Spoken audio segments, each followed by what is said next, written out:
उत्तराखंड की हर खबर सरकार के कामकाज पर रहेगी पैनी नजर।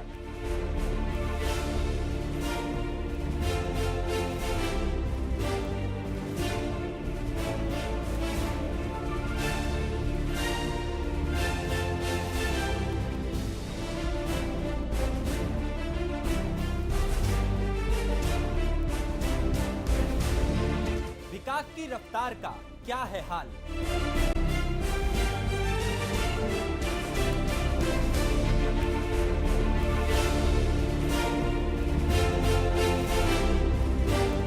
भ्रष्टाचार के मुद्दों को करते रहेंगे उजागर।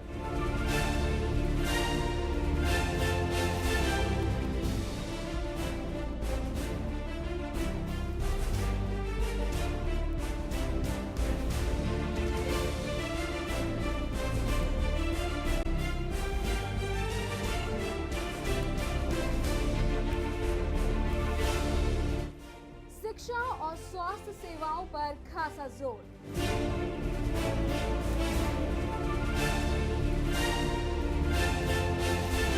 सिर्फ यहाँ तो देखते रहिए हिमालय न्यूज।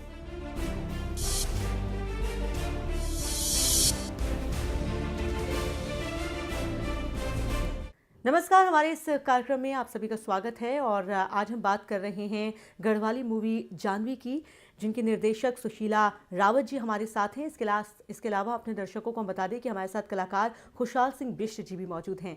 आप दोनों का बहुत बहुत स्वागत है। सबसे पहले रुख करते हैं सुशीला जी का। सुशीला जी, जिस मूवी की हम बात कर रहे हैं गढ़वाली मूवी है, इसका नाम है जानवी। नाम बहुत खूबसूरत है। इस मूवी के बारे में जानना चाहेंगे, इस मूवी को बनाने से पहले आपने क्या सोचा, क्या आपके जहन में आया, और इस मूवी को बनाने के बारे में आपने क्यों फैसला लिया? देखिए, जब मैंने ये मूवी बनाई जी, उस टाइम उत्तराखंड में जो आपदा आई थी उसको तकरीबन 2 साल तो हो ही गए हैं। जिन दिनों आपदा आई थी मैं वहीं थी और मैंने वो सब कुछ देखा था। उसके बाद फिर अप्रैल के महीने में मेरे को दोबारा जाना हुआ एक फिल्म के शूट में, तो वहाँ मैंने उन लोगों को देखा जो इस आपदा से ग्रसित थे, और उनकी मनोस्थिति देखकर, उनकी बातें देखकर मेरे अंदर से मन झंझोर गया। मैंने कहा, अरे लोगों ने इतनी आपदा पीड़ितों को मदद करी है, तन से, मन से, धन से, पर इस बारे में तो किसी ने सोचा ही नहीं कि इनकी जो मनोस्थिति हो रही है उसके बारे में ना गवर्नमेंट ने सोचा, ना हम लोगों ने सोचा। बहुत ही कई केस मैंने ऐसे देखे ना कि छोटी छोटी उम्र की लड़कियां जो कि विडो हो गई हैं, मुश्किल से 19 या 20 साल की रही होंगी, उनके संग क्या स्थिति थी, लग नहीं रहा था कि कैसे ये जीवन को जिएंगी। बस उन्हीं सभी बातों को लेकर ना मैंने एक ताना वाना बुना और आप लोगों के सामने जानवी के नाम से प्रस्तुत कर दिया। बिल्कुल। सुशीला जी, अगर हम जानवी की बात करें तो ये एक छोटी सी लड़की पर आधारित मूवी है। कहीं ना कहीं इस लड़की के जरिए बहुत कुछ कहने की आपने कोशिश की है, बहुत कुछ बताने की कोशिश की है और बहुत कुछ दिखाने की कोशिश की है कि इस आपदा के बाद उत्तराखंड के लोगों ने क्या सहा और कैसे वो अभी भी इन चीज़ों से जूझ रहे हैं। बिल्कुल, यही मैं दिखाना चाहती थी। मैं यही समाज को बताना चाहती हूँ कि हम किसी को कंबल दें, आटा दें, दाल दें, चावल दें, उससे कुछ नहीं होने वाला। वो तो उन लोगों के जो मन की स्थिति, जो दिमागी तौर पे बीमार हैं, वो बीमारी दिखाई नहीं दे रही लोगों को, और उनका मेंटली वो तो है ना, बीमार है, उनको उस कंडीशन से कैसे लाओगे? उसके लिए हमें काउंसलिंग करनी पड़ेगी, उनके संग प्यार से बातचीत करनी पड़ेगी, ताकि वो अपने आप को धीरे धीरे एक नॉर्मल लाइफ में ला सकें। और यही मैंने इस फिल्म के जरिए, उस बच्चे के जरिए आप लोगों को समझाने की कोशिश करी। बिल्कुल। खुशहाल सिंह जी भी हमारे साथ हैं। इस फिल्म में उन्होंने काम भी किया है और जाने माने कलाकार भी हैं वो। खुशहाल जी, आपसे जानना चाहेंगे, जिस मूवी की हम लगातार बात कर रहे हैं, काफ़ी टचिंग मूवी है, क्योंकि 2013 के उत्तराखंड में जो प्रलय आई, जो दंश लोगों ने जहाँ सहा है, उसे अभी भी लोग भूल नहीं पाए हैं। इस मूवी में वो फील डालने के लिए कितनी मेहनत आपको करनी पड़ी? ऐसा मैडम, जो फीलिंग है वो तो अपने आप ही आ जाती है जब वो जो दृश्य देख करके, जो समझ करके उस तरह से वो फीलिंग अपने आप ही आती है। लेकिन कोशिश हमने ये की कि अपनी जितनी भी फीलिंग्स उसमें आ सकती हैं, जो उस रोल की जो डिमांड है उसके हिसाब से जो भी फीलिंग उसमें आ सकती है वो पूरी तरह से देने की कोशिश की है। और दर्शक इसका निर्णय करेंगे कि मैं उसमें कितना सफल रहा। और हमारे अन्य कलाकारों ने भी उसमें बहुत अच्छी मेहनत की है, बहुत अच्छा से जीवंत करने की कोशिश की है। और ये मैडम का प्रयास था, इनका सब लोगों को इन्होंने जिस तरह से भी वहाँ पर बताया, सब लोगों ने उसको फॉलो किया और इसको अच्छे से निभाने की कोशिश। बिल्कुल, लेकिन खुशहाल जी कहते हैं कि एक कलाकार के लिए हर रोल चैलेंजिंग होता है, लेकिन इस मूवी में काम करना और इस मूवी में इतने चैलेंजिंग रोल को निभाना, क्योंकि ये आसान नहीं होगा। आप उस दुख को, उस गम को फील करते हैं, फिर आपकी आंखों के ज़रिए, आपके हाव भाव के ज़रिए वो चीज़ें दिखनी चाहिए, लोगों के दिल को छूनी चाहिए। एक आसान काम नहीं होता एक कलाकार के लिए। तो क्या इसे फील करने के लिए आप लोगों के बीच गए, उन लोगों से आप मिले जिन्होंने अपनों को खोया या इस दंश को झेला, क्या कुछ किया आपने? मैम लगातार मैं जो है टीवी से भी जुड़ा रहा, देखता रहा, वहाँ पर जो इंटरव्यूज़ आते थे, और अभी वहाँ पर एक कार्यक्रम चल रहा है उत्तराखंड की तरफ से, उसमें भी मैंने देखा, वहाँ से उन लोगों ने इंटरव्यूज़ लिए, वो हालात दिखाने की कोशिश की। इतने इंटीरियर में तो वो लोग नहीं जा पाए, लेकिन फिर भी उन्होंने जितनी कोशिश की बहुत अच्छा दिखाया। वो मैं देखता था कि वहाँ के जो लोग थे, महिलाएँ थी, जो बुज़ुर्ग थे, उनके किस तरह के दर्द हैं, उन दर्दों को मैंने भी महसूस किया कि वाकई में इनके साथ इतनी त्रासदी के बीच में जो इनके साथ हादसे हुए हैं, किस तरह से इन्होंने अपने परिवार को वहाँ पर सहा होगा, उन दुखों को सहा होगा। तो उस सब को देख करके मैंने उसको जीवंत करने की कोशिश की। बिल्कुल, जाहिर सी बात है कलाकार के लिए तो चुनौती होती है कि अपना वो 100% दे, लेकिन अगर निर्देशक की बात करें, डायरेक्टर की बात करें, तो उनके लिए ज़्यादा चुनौती होती है, क्योंकि एक कलाकार को अपना 100% देना है, लेकिन एक निर्देशक की कोशिश होती है कि उसके जितने भी कलाकार हैं वो सबसे अच्छा प्रदर्शन दें और उसकी जो फिल्म है, जो वो फील लाना चाहते हैं, जो मैसेज देना चाहते हैं, वो मैसेज लोगों तक पहुँच सके। इसके लिए सुशीला जी आपको कितनी मेहनत करनी पड़ी? देखिए, मेरे जितने भी कलाकार थे सब अपने आप में एक मजे हुए कलाकार हैं।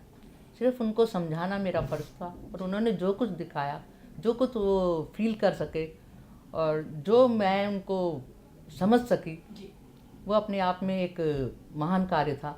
और मेरे जितने भी कलाकार थे उन्होंने मुझे निराश नहीं करा, सिर्फ उनको बताने की देर थी, क्योंकि मैंने ये द्वंद जो बिल्कुल ये जो व्यथा थी ना, ये एक एक लोगों के मिलकर, और वो चीज़ मैं उजागर करना चाहती थी। और ये सारी तकरीबन कहानियाँ, अगर छोटी छोटी मैं आपको एक काम उसकी बात बताऊं अंदर की, तो ये कैरेक्टर मैंने देखे हैं।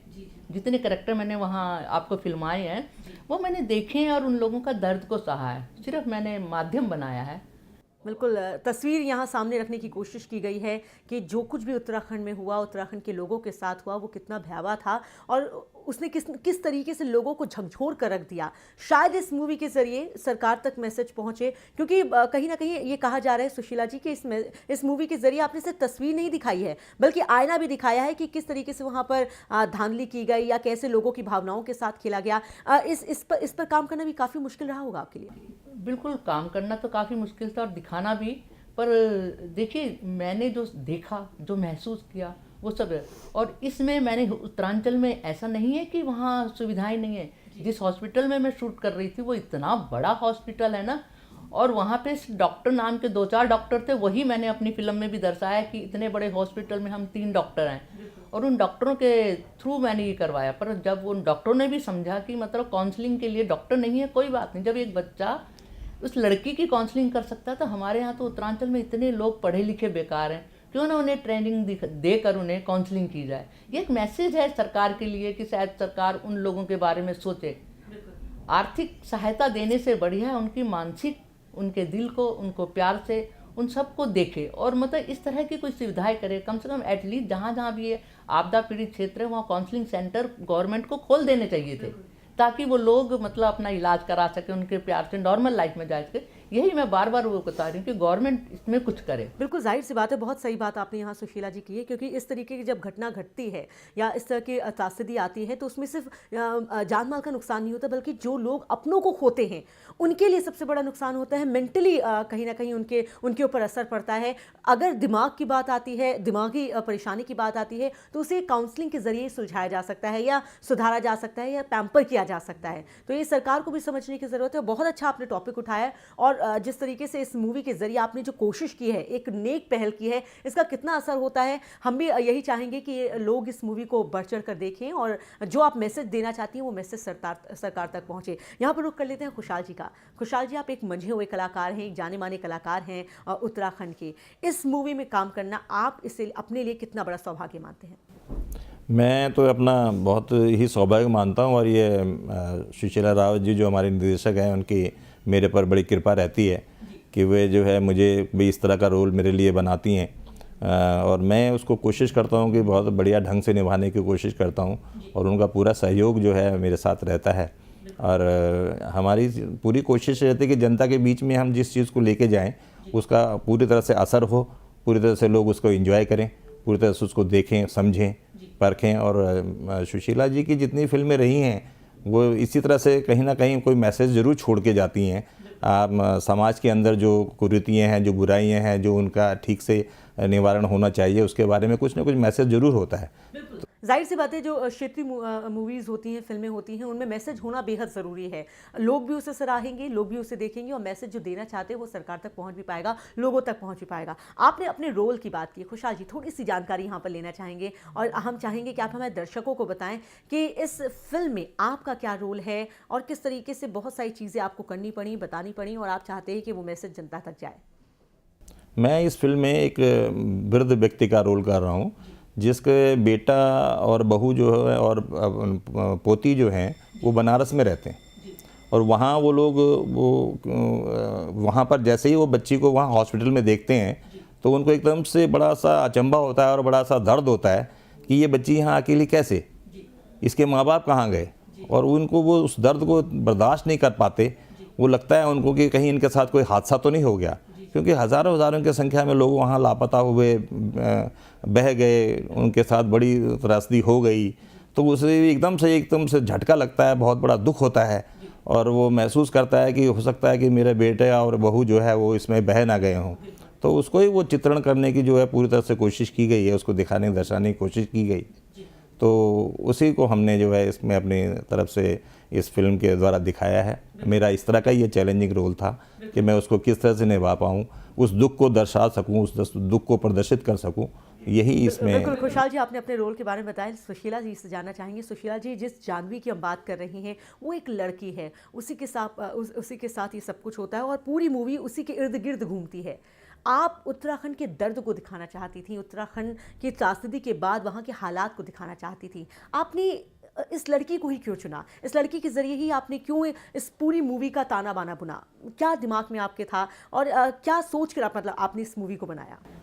नहीं, ये लड़की एक केंद्र बिंदु जरूर है कि मतलब इस लड़की को मैंने बेस बढ़ा के कहानी को बढ़ाया, पर जो इसमें अलग अलग किरदार हैं, जैसे एक बुढ़िया का था, एक पागल व्यक्ति का था, एक ये बुजुर्ग आदमी का था, इस तरह के जो अलग अलग से किरदार थे ना वो मैंने दर्शाए और उनके थ्रू मैंने थोड़ा सा विस्तार चाहेंगे जो आप किरदारों की बात करें, क्योंकि आप अच्छी तरीके से समझा सकती हैं, आपने उनसे काम करवाया है। बिल्कुल बिल्कुल। देखिए उसमें एक बुजुर्ग महिला का किरदार है, पागलों की तरह रहती है, हंसती, उसकी व्यथा मैंने दिखाई। और जब पता चलता है उसे एक बॉल कहीं से मिलती है, वो सोचती है कि मेरे बेटे की बॉल है, उसका बेटा भी त्रासदी में कहीं बह गया था, तो वो उसको लेकर उस बॉल को छुपाती है। उसका अंतर्मन कहता है कि मेरा बेटा भी जरूर मिल जाएगा, मेरे बॉल मिल गए। जब बच्चों से मिलती है, इन दोनों बच्चों से, तो वो बच्चे पूछते हैं कि मतलब दादी क्या हो गया तुम्हारे साथ, तुम ऐसा क्यों रह रहे हो, कहाँ गया आपका बेटा? तब वो हंसती है पागलों की तरह कि मेरा बेटा तो घोड़े लेकर गया था केदारनाथ में और वहीं मर गया। हंसते हंसते फिर उसका रुदन आता है और क्या कहते हैं, फिर वो बताती है कि मैं बेटा तो गया, चलो कोई नहीं, पर उसका मैं क्या करूँगी, उसकी बहू का, जिसको मैं 2 महीने पहले ब्याह करके लाई थी। तो वो उसकी व्यथा उस पागल मतलब पागल सी दिमाग से, वैसे वो मतलब अजीबोगरीब स्थिति में है। तो वो उस महिला के थ्रू मैंने कराया। फिर एक व्यक्ति है, पागल व्यक्ति, मतलब दुनिया उसको पागल बोलती है, जितने लोग हैं, पर वो जो बात बोलता है सटीक बोलता है बिल्कुल। वो उनको समझाता है कि अरे ये लाइन में लगे लोग, आटा दाल चावल जिनको तुम दे रहे हो, ये आपदा से पीड़ित नहीं है। आपदा के पीड़ित लोग अपनों को रोएंगे या तुम्हारे यहाँ लाइन में लगेंगे? अरे उन गाँव में जाओ, उन लोगों से मिलो, उनकी आपदा देखो उन्होंने क्या सह रहे हैं। तो वो उस व्यक्ति के थ्रू मैंने करवाया और अंत में वो व्यक्ति इतना सब कुछ देख चुका होता है ना, वो व्यथा बताता है कि मैंने सब कुछ देख लिया है और मैं टूट गया हूँ। उसका व्यक्ति का नाम जगत है, कहते हैं ये जगत टूट गया है। तो एक दीदी माँ का हमने कैरेक्टर उठाया है, वो साधु है, मतलब वैरागी टाइप की है, और वो एक वहाँ पे रियल की कहानी है। वो वहाँ पे अनाथ आश्रम खोल रही है, इन बच्चों को उन्होंने वहाँ रखा हुआ, उनको बाकायदा एजुकेशन दे रही हैं। और वो मैंने खुद देखा है, ऊखी मठ में वो उन्होंने एक धर्मशाला ऐसी बना रखी है और उन बच्चों को अच्छे स्कूलों में परवरिश कर रही है। तो वो मेरे मन में कहीं ना कहीं था। तो माने रियल रोल था, उसे आपने रील रोल में डाला है। ये रोल मैंने करा है उसको, मतलब उनको भी नहीं पता, वो मेरे मन के भाव हैं। मैंने देखा, एक फिल्म के शूट में वहाँ गई थी तो वहाँ मैंने देखा, उन लोगों से बातचीत करी तो मन में कहीं ना कहीं देखो ये लोग भी तो निस्वार्थ भाव से सेवा कर रहे हैं और उन लोगों को वो ऐसे वैसे स्कूलों में बाकायदा अच्छे पब्लिक स्कूलों में, मतलब एक ही स्कूल में तो सारे बच्चे आ नहीं सकते, उन्होंने क्या करता है 10 बच्चे एक स्कूल में, 10 बच्चे दूसरे स्कूल में, इस तरह से उन्होंने डिवाइड कर रखा है, पर उनको एक अच्छी एजुकेशन दे रही हैं। और मेरे को लग रहा है अगर ऐसे प्रयास सब करें और उनका एक अच्छा भविष्य बनेगा, ये मेरी नज़रों में है। तो वही मैंने एक बेस उनको लेकर, वो लड़की जो है जानवी, उनको जब मिलती है एंड में तो वो उनको समझाती है कि बेटा ये तो जीवन बड़ा अमूल्य है, ये है, मतलब कुछ काउंसलिंग वो करती है, तो लड़की एकदम नॉर्मल लाइफ में आती है और ये महसूस कर लेते कि मेरे माँ बापों ने कभी नहीं आना, इस बात को समझ जाती है और एक नॉर्मल लाइफ में आती है। तो ये जो पागल व्यक्ति है, जो जगत जिसका नाम है, तो वो उन दीदी माँ को प्रणाम करता है कि मैं तुम्हें दंडवत प्रणाम करता हूँ, पर वो कहते हैं उठो जगत, तो कहती नहीं जगत तो टूट गया है। तो फिर वो बताती कि जगत कभी नहीं टूट सकता, जगत मीन्स वर्ल्ड, कहते कभी नहीं टूट सकता, विपदा आपदा ये सब हमारे जीवन के अंग है, हम लोगों के संग है। तो ये उन्होंने मैसेज दिया, उठो और लाइफ को नए तरीके से। बिल्कुल मैसेज दिया गया कि आखिर क्या है ये संसार और क्यों होता है ये सब, कहीं ना कहीं इसके जरिए भी एक यहाँ पर उस पागल व्यक्ति के जरिए मैंने ये भी दिखाया है कि वो कहता है कि देखो हम किसी के घर पे अनावश्यक अगर वो करेंगे, मतलब कब्जा करेंगे, तो उसको तो क्रोध आना ही हुआ। वैसे ही केदार बाबा को भी क्रोध आ गया कि लोगों ने वहाँ पे दुकानें खोल दी, वो खोल दी, तो इसलिए उन्होंने शायद ये होना भी जरूर था, क्योंकि अगर ये ना होता तो मैसेज नहीं मिलता। ये कहा जा रहा था कि अब यहाँ पर रोका जाए, अब यहाँ पर रोका जाए, लेकिन कभी किसी ने ध्यान नहीं दिया। लेकिन जब इतनी क्षति हुई, इतने लोगों की जाने गई, वही मैंने उस पागल व्यक्ति के मुंह से बुलवाया है कि ये तो होना ही था, बस आ गया गुस्सा उन्हें। लेकिन यहाँ पर हम उस किरदार को नहीं भूल सकते जिसने काउंसलिंग की, जिसने डॉक्टरों को भी मैसेज दिया, उसके बारे में थोड़ा जानना चाहिए। बिल्कुल, वो लड़का, उसके लड़के के पिताजी केदारनाथ में पुजारी थे और ये इस बच्चे ने मेरी एक फिल्म में काम किया था 2 दिन में, छोटा सा रोल उसने किया था, बहुत अच्छा किया था। तो जब जिस दिन वो शूट कर रहा था उसके दिन नेक्स्ट डे खबर आई कि उसके फादर बह गए हैं, तो वो भी मेरे दिमाग में कहीं ना कहीं था। तो उस बच्चे को मैंने लिया है, वो अपने फादर को ढूंढता हुआ आता है, तो वो बाई चांस उस हॉस्पिटल में दादाजी के संग आता है। उस हॉस्पिटल में जब उसे पता चलता है कि दादाजी की ये नतीन है और ये इस आपदा में है, जब दादाजी मर जाते हैं तो वो निश्चय करता है, कहते हैं दादाजी मेरे पिताजी नहीं मिलने, ये तो मुझे पता है, पर ये जो आपकी जिम्मेदारी है, आपकी नतीन है जो, इसको मैं मतलब नई लाइफ, इसको जीवन दूंगा। तो वो उसके लिए उसके संग उसकी देख रेख करता है, उसके खाने पीने का ध्यान रखेगा, उससे बातचीत करता है। तो बच्चा जब बच्चे से मिलता है तो वो खेल खेल में ना आपस में धीरे धीरे अपना दुख दर्द भूलने लगती है। तो यही स्ट्राइक डॉक्टर के दिमाग में होती है, कहते ये बच्चे जब इसका ये बच्चा इसकी काउंसलिंग कर रहा है, तो काउंसलिंग ही कर रहा है, ये लड़की ठीक हो रही है, जो हमारी दवाइयाँ नहीं कर पाई वो इस बच्चे ने कर दिया। तो उनके दिमाग में आता है क्यों नहीं हम भी मतलब काउंसलिंग करें। फिर उनके जरिए एक मीटिंग उन्होंने बिठाई, उस बारे में बातचीत करी, एक रिपोर्ट गवर्नमेंट को भेजने की मतलब बातचीत दिखाई है कि गवर्नमेंट को भेजते हैं कि ऐसे लोगों के लिए रिकाउंसलिंग होनी चाहिए। तो वो बच्चा जो है, जो लड़का है, एंड में वो लड़का दिखाता है कि वो डॉक्टर से कहता है कि तुम्हारा काउंसलिंग टीम का कार्यकर्ता तैयार है, मतलब वो बच्चा तैयार हो गया, उन्होंने एक मैसेज दे दिया। बिल्कुल कुल मिलाकर ये जिस तरीके से आपने तमाम कलाकारों के बारे में बताया और इस मूवी में जो अलग अलग रोल हैं, आपकी बातें सुनकर एक बात तो साफ हो जाती है कि इस मूवी को जीवंत रूप देने के लिए आपने उन्हीं किरदारों को चुना है जिनके साथ कहीं ना कोई गम जुड़ा हुआ है या वो वाकई में हैं, और उनको आपने दर्शाया है ताकि जब लोग इस मूवी को देखें तो ये ना महसूस करें कि सिर्फ दिखावा किया गया है या सिर्फ एक फिल्म यहाँ प्रस्तुत की गई है, बल्कि ये हकीकत है, ये सच्चाई है। और ये अगर जहाँ पर सच्चाई होती है वहाँ पर लोग ज़्यादा जुड़ते हैं कहीं ना कहीं। यहाँ पर खुशहाल जी से जानना चाहेंगे, ये इस फिल्म का सबसे प्लस पॉइंट माना जा सकता है। जी सही बात है, ये बिल्कुल ठीक बात है कि अगर जो किरदार जो वहाँ पर वाकई में जो भुक्तभोगी थे, उनके बारे में कुछ इस चीज़ की चीज़ें बताई गई हैं जो कि सत्यता के बिल्कुल नज़दीक हैं, तो इस तरह से देखने के बाद में आदमी को स्वतः ही लगता है कि वाकई में ये सब चीज़ें हुई हैं, तो उससे उनकी अटैचमेंट बढ़ती है। वो देखते हैं कि ये कहीं ना कहीं घट रहा है, ये घटना घटी है और वास्तविक है, तो उससे देख करके उनके मन में भी एक तरह से इस तरह की बातें आती हैं कि इसके लिए जो है कुछ ना कुछ इस तरह की बातें होनी चाहिए, इस तरह का गवर्नमेंट को या सरकार को कुछ के बारे में सोचना चाहिए। और जो इसके जो विक्टिम्स हैं, जिनको परेशानी हुई है, जो लोग इस वक्त जो लोग मर गए वो तो तर गए, लेकिन जो रह गए हैं उनके साथ क्या बीत रहा है, उनकी ज़िंदगी किस तरह से रास्ते पर आए, इसके लिए सरकार क्या अच्छे से कोई कदम उठाए, ऐसी योजनाएं बनाए कि उन लोगों को जो है रिस्टेब्लिश किया जा सके। तो इस तरह की बातें करने के लिए ही ये मैडम ने जो फिल्म बनाई है वो एक सार्थक फिल्म बिल्कुल। के रूप में खुशहाल जी, इससे पहले भी आप कई कार्यक्रमों में हमारे स्टूडियो आ चुके हैं, हम कई मुद्दों पर आपसे चर्चा भी कर चुके हैं। एक बार हमने चर्चा की थी कि किस तरीके से उत्तराखंड में एक मूवी को तैयार करना, एक फिल्म बनाना बहुत मुश्किल है, और किस तरीके से लो बजट मूवी होती है, खर्चा बहुत होता है, लेकिन आउटपुट जो है वो नहीं निकल पाता। यहाँ पर सुशीला जी से जानेंगे। सुशीला जी, आप कई फिल्में पहले भी बना चुकी हैं, इस फिल्म को भी आपने बनाया, एक नेक सोच, एक अच्छी सोच के साथ आपने इस फिल्म का निर्माण किया है। क्या इसी लेकर, यानी कि अगर बजट की हम बात करें, क्या ये लो बजट की मूवी है, या इस मूवी को बनाने में आपको किस तरह की दिक्कतें आई, जानना चाहेंगे आपसे।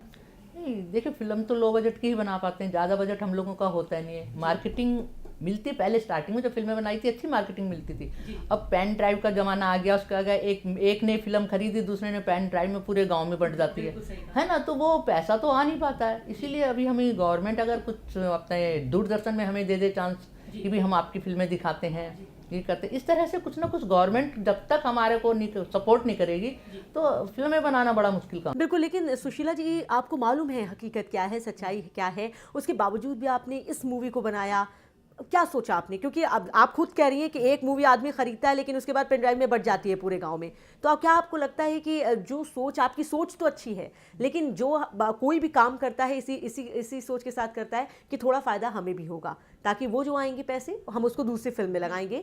तो क्या आपने इस बात पर सोचा था, इस मुद्दे पर आपने विचार किया था? नहीं, इस मुद्दे पे तो हम बहुत सारी हम लोग मीटिंग भी करते रहते हैं, बातचीत होती रहती है इन समय, पर ये है ना कि थोड़ा सा कहीं ना कहीं दिमाग में कीड़ा है कि अपने समाज के लिए कुछ करना है। वो थोड़े दिन बैठ जाएंगे, नहीं करेंगे, हम लॉस हो रहा कोई बात नहीं, पर फिर दिमाग चालू हो जाता है, चलो कर लेते हैं इसको। भाई इस तरह से मैंने काफ़ी अच्छे सब्जेक्टों पे फिल्म बनाई है। मैंने एक नई रोशनी बनाई थी भ्रूण हत्या पे, मैं क्या 2000 में शायद बनाई होगी, और उसके लिए हम दूरदर्शन भी गए थे, वहाँ देहरादून में वगैरह बातचीत भी करी थी। वो लोग कहते पैसे दो फिल्म दिखाएंगे। अरे फिल्म भी हम ही बनाए, पैसे भी हम ही दें, दिखाओ तुम, फिर हमारा क्या फ़ायदा हुआ।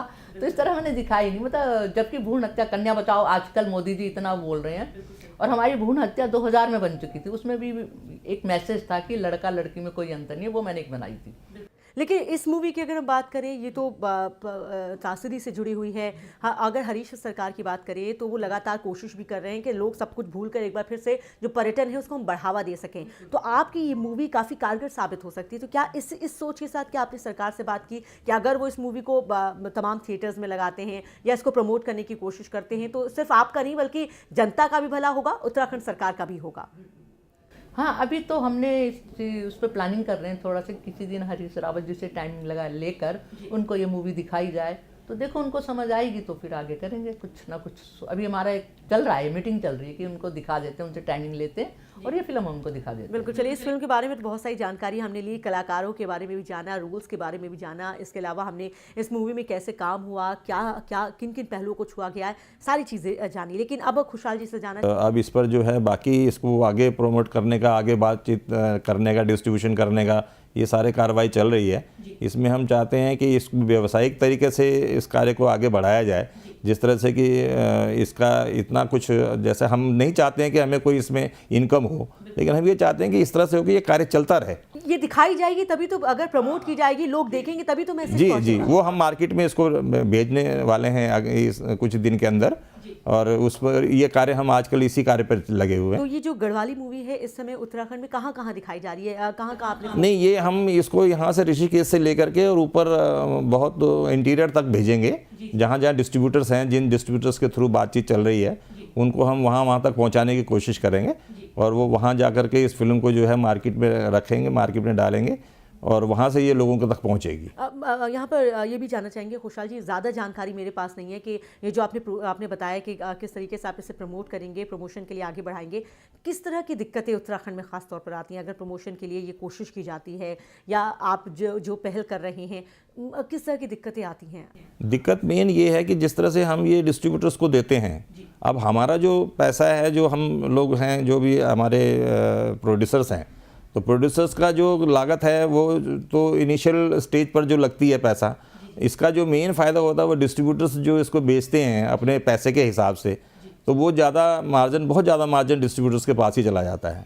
और वो फिर क्या होता है कि जैसे मार्केटिंग में मैंने पहले भी बात की थी आपके चैनल के माध्यम से, कि इसमें जो है एक तो जो है इसकी डुप्लीकेसी हो जाती है, इसकी जो पायरेसी हो जाती है, और पायरेसी से वो फिल्में जो है बहुत कम कीमत पर जो है वहाँ पहुँच जाती हैं, और जो पैसा जो है जो प्रोड्यूसर है उसके पास जो पैसा आना होता है बहुत ही कम लागत उसको मिल पाती है वापस। तो ये बड़ी समस्या है। अगर सही ढंग से इसका डिस्ट्रीब्यूशन ठीक से हिसाब से हो जाए, ऐसा नहीं कि फिल्म नहीं बिकती, बहुत बिकती हैं, लेकिन वो दूसरे रूप में बिक जाती हैं। उसका ओरिजिनल जो है प्रिंट जब जाता है तो वो ओरिजिनल प्रिंट तो लोगों की दुकानों में ही रह जाता है, और उसकी जो पायरेसी वाली फिल्में हैं वो खूब लोगों तक पहुंच जाती हैं। जाहिर सी बात है, इस तरह की दिक्कतें सभी जूझ रहे हैं। बहरहाल हम यही कोशिश करेंगे कि ज़्यादा से ज़्यादा लोग इस फिल्म को देखें। इस फिल्म को देखने का मकसद भी यही है कि दिखाने का मकसद भी यही है कि जब वो देखेंगे तो कुछ सीखेंगे, जानेंगे, समझेंगे और महसूस करेंगे कि किस तरह का दर्द लोग महसूस इस वक्त कर रहे हैं या उस दर्द से जूझ रहे हैं। जब तक वो देखेंगे नहीं, वो इस दर्द को समझ नहीं पाएंगे। बहरहाल यहाँ पर सुशीला जी आपसे जानना चाहेंगे, आपने बताया कि किस तरीके से कन्या भ्रूण हत्या को लेकर आपने एक मूवी बनाई थी, अब एक अच्छे टॉपिक को लेकर एक बार फिर से आपने एक मूवी बनाई है। पाइपलाइन में कौन कौन सी मूवीज़ आगे आने वाले वक्त में? आने वाली तो अभी तो फिलहाल यही है। अभी एक बेबस फिल्म बना रही हूँ मैं। जी। वो मेरे ख्याल से हम लोग उसको मार्च में शूट पे चले जाएंगे। जी। तो वो देखो, वो भी तुम्हारी रंग समाज के ऊपर बना रहे हैं हम लोग। बिल्कुल इंटीरियर में जाएंगे, धारचूला साइड पे, वहाँ के एक समाज की एक लव स्टोरी है वो ऐसी मैसेज उसमें भी है, पर एक लव स्टोरी है वो। बिल्कुल। चलिए यहाँ पर सुशीला जी आपसे चाहेंगे कि हम, क्योंकि ये हिमालय न्यूज़ है, ये उत्तराखंड का चैनल है और उत्तराखंड के लोग आपको सुनेंगे भी, आपको देखेंगे भी, तो जाहिर सी बात है हम चाहेंगे कि आप कोई मैसेज अगर देना चाहती हैं तो हमारे चैनल के माध्यम से आप देख सकती हैं। मैं सबसे पहले तो आपके चैनल का धन्यवाद करती हूँ। उसके बाद मैं अपने सभी दर्शकों से बोलती हूँ कि वो ज़रूर फिल्म को देखें, और अपने जितने भी ये बिजनेस कैटेगरी के लोग हैं उनसे रिक्वेस्ट करती हूँ कि वो हेल्प करें, अपने ऐड वगैरह हमें दें, ताकि हमारी कुछ तो लागत निकले। तो ऐड वगैरह दें हमारी फिल्मों में। जिस तरह से अक्सर होता है कि बिजनेसमैन कैटेगरी जो हमारी है काफ़ी सक्षम होती है, तो अगर वो अपने ऐड जैसे चैनल्स में देते हैं, वैसे तरह आप सीडी वगैरह में भी दें, तो हो सकता है एक नई प्रथा हम चालू कर दें और हमारा कहीं ना कहीं जो है नुकसान है वो भरपाई हो जाए उसकी, है ना। और उन लोगों को भी एक सपोर्ट मिलेगी, क्योंकि मेरा मेन मकसद होता है कि अपनी लैंग्वेज के लिए, मैं हिंदी में ही बना सकती हूँ, कोई प्रॉब्लम नहीं है हिंदी में बनाने में। लैंग्वेज का फिल्म बनाने का तरीका तो एक है, पर मैं गढ़वाली में इसलिए बनाती हूँ कि ताकि लोग नई फिल्में देखें, मतलब गढ़वाली देखें। कहीं ना कहीं तो लगता है ना कि हम भी यार काम करें, तो वो गढ़वाली को सीखने की कोशिश करें। तो मेन मकसद ये है कि लोग अपनी बोली भाषा इससे दूर ना जाएं और उसको सीखें। खुशहाल जी, सरकार को क्या मैसेज देना चाहेंगे, क्योंकि ये मूवी बहुत कुछ बोलती है, बहुत कुछ कहती है, आप क्या मैसेज देना चाहेंगे सरकार को? ये जो मूवी है उसका तो यही है कि जो त्रासदी से ग्रसित लोग हैं उनकी भरपूर जो है मदद की जाए, वो इंटीरियर में जाया जाए, उन लोगों को एक एक की पहचान की जाए, किन लोगों को जो है इस हादसे से गुजरना पड़ा और उनको सही तरह से जो है अनुदान मिला कि नहीं, उनको कोशिश की जाए कि उनको जो लाइफ जो है बिल्कुल पटरी पर आ जाए। एक तो ये मैसेज है। दूसरी बात ये है कि मैं सरकार से ये कहना चाहता हूँ कि जो हमारा ये जो फिल्म है, जो सीडी का कार्यक्रम है, इसको थोड़ा सा इसमें भी कुछ मदद की जाए। इसमें भी इतना तो किया जाए कि भाई इसको सरकार जो हमारे दूरदर्शन है वहाँ तक इसको भेजे, और दूरदर्शन से जो बहुत से लोगों तक भी पहुँचेगा, और उससे जो है जो हमारे जो प्रोड्यूसर हैं उनको भी उससे कुछ योगदान मिलेगा। तो ये मैसेज देना चाहता हूँ। बिल्कुल, चलिए आप दोनों का सुशीला जी आपका बहुत बहुत शुक्रिया और खुशहाल जी आपका बहुत बहुत शुक्रिया हमारे स्टूडियो में आने के लिए और अपनी फ़िल्म के बारे में बताने के लिए। वाकई ये बेहतरीन फ़िल्म है। हम भी अपने दर्शकों से यही अपील करेंगे कि आप ज़रूर इस मूवी को देखें, क्योंकि इस मूवी के ज़रिए संदेश दिया गया है और मैसेज हर मूवी में होना चाहिए, और जिस मूवी में अगर मैसेज होता है उस मूवी को तो ज़रूर देखना चाहिए। यही हम अपील करेंगे अपने तमाम दर्शकों से कि वो इस मूवी को ज़रूर देखें। बहरहाल हमारे इस कार्यक्रम में आने के लिए आप सभी का बहुत बहुत शुक्रिया। इसी के साथ हमारे इस खास कार्यक्रम में बस इतना ही। मुझे दीजिए इजाज़त। नमस्कार।